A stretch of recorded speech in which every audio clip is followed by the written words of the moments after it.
We'll now go on to old business. I'll call the public hearing to order. Our first item is second readings, consideration and action on occupant tax hardship ordinance. The chair recognizes Ms. Counts. Are you recognizing me for a motion or for discussion? A motion, well, motion. You have to have a motion before we discuss. Just clarifying. I would make a motion to, in a second to pull it up. A motion to approve this ordinance with the following amendments. On page 1 of the ordinance, section 54-181.2 currently reads establishment of a committee. I would recommend the amendment instead that you strike establishment of a committee and simply call that procedure. Under that paragraph, with my amendment, it would read, the city manager or his or her appointee within the staff shall consider written applications for abatement of occupational tax liabilities.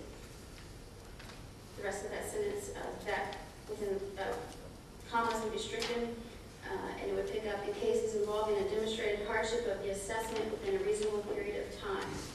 The next sentence would be stricken in its entirety, and in its place would read, such application shall be made by a sworn affidavit as to the gross receipts of the applicant.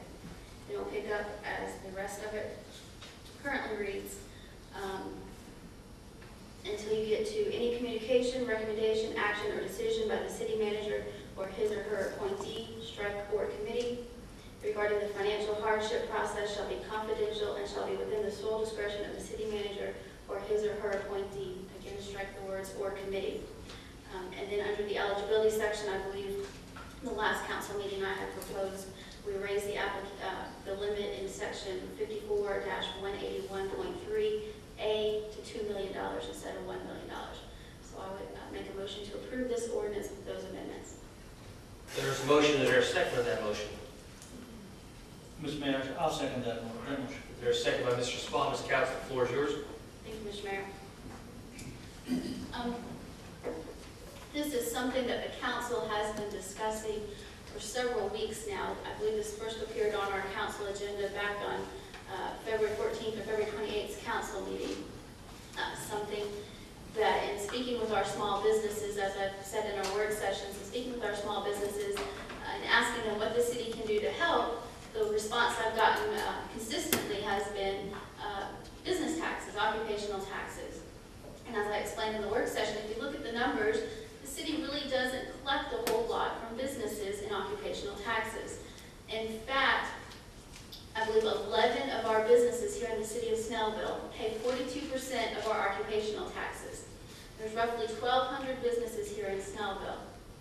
Over 1,100 of those businesses make less than $2 million in gross receipts.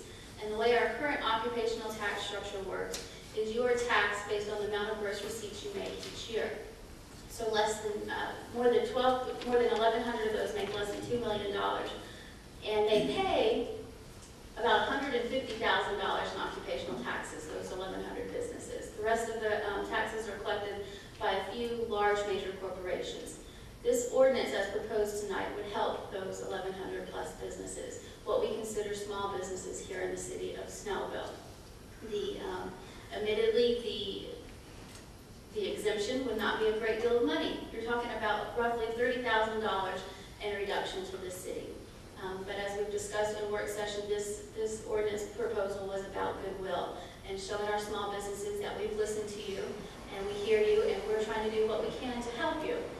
We've all been focusing on economic development here in the city. Well, economic development is twofold. It's about bringing in new businesses, but it's also about retaining the businesses we have. And this shows goodwill to the businesses that we have, that we are here to support them, and we are, even if it's just a token of our appreciation, we are trying to do something to help them. I'd like to address several of the things, I guess, rumors that have been brought up about this ordinance. First of all, it's been said that through this ordinance, it will be heavily burdensome to small business owners. In my opinion, I don't believe that's true. I believe some of the language that was inserted in this ordinance may have been misleading to people.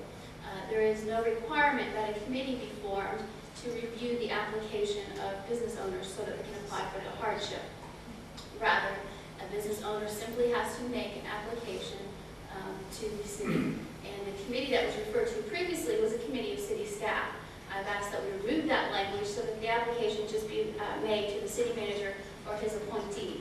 Right now, when you apply for your business license or when you when you pay your occupational taxes, you make that payment to the planning department. So the city manager could designate that this hardship exemption application goes to the planning department. And currently, the other thing that's been floating out there is that businesses will have to turn over their business receipts or their records. It may be an invasion of the business's privacy.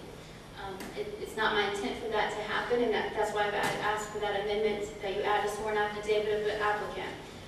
Currently, when you apply for your business license or you pay your occupational taxes, you simply sign a sworn affidavit what your gross receipts were for the previous year. No one has to turn over their tax records to anyone. The city is not auditing any business's tax records, and that was not my intent with this ordinance to create an audit of a business's tax records or gross receipts for the year.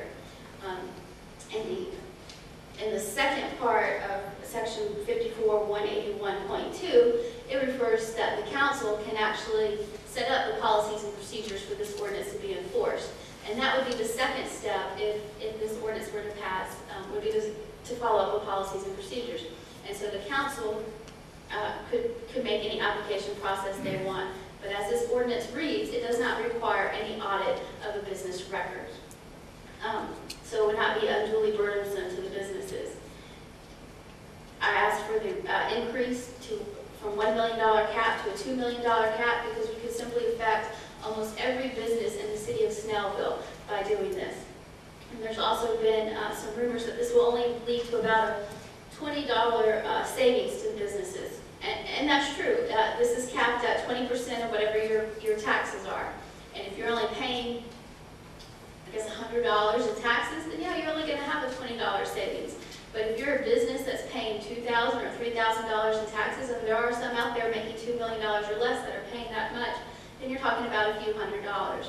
And I don't know about the rest of council, but to me as a small business owner, sometimes having to come up with a few $100s means a lot to me at the end of the day when I'm trying to pay my bills. So like I said, it may not be a lot, but if it helps one business, then in my mind, it's worth it. I've had some businesses contact me that this would be a good thing. The Thai Taste restaurant has sent an email in support of this. Bonica Shears has sent an email in support of this. The jeweler next to Aurora Theater has written a letter in support of this. Private Financials and Snell Pharmacy have both sent emails in support of this ordinance as small business owners here in the city of Snellville. There have also been comments that this is politically motivated. Anything we do up here in council, we can use on a campaign flyer. There's nothing to prevent any of us from putting anything on a campaign flyer of something we've done while sitting on this bench. And if this is something that could be appear in a campaign flyer, then I say all the more reason that you should vote for it and you should support this, because that means it's something positive and it's something good for the city. Otherwise, no one would be scared about it appearing on a campaign flyer. I think there can be more to be done for our businesses. I think there are further incentives we can offer to new businesses, but I think this is a first step, and I ask all of my council members to support this tonight. Thank you. Mr. Sabal. Thank you, Mr. Mayor. I can't really add too much to what Ms. Couch had stated. Simply what we're doing, what this ordinance does is allows or lends a helping hand to the small businesses. Maybe a medium hand, probably between the medium and the large hand in some cases. But it does lend a hand to these businesses. Nonetheless, it also gives the businesses the confidence that the city and city staff is looking out for them to make sure that they're successful. If they need us, we're here. Although that's a small token, maybe it's a token of appreciation, but nonetheless, it is a small gift. And as I said before, if someone's offering me $1 and I reject it, that means I just lost $1. If someone's offering you money to be able to help you just a little bit, that's a great gesture. Take the money, because that is the way that you can add up these dollars together so you can be able to manage your business. And therefore, what this ordinance does is it allows the small business to simply be recognized, how small or how large the sum is. Those are my comments. Thank you, Mr. Sabal. Does any other council member wish to opine on this matter? Mr. Woods? No, go ahead.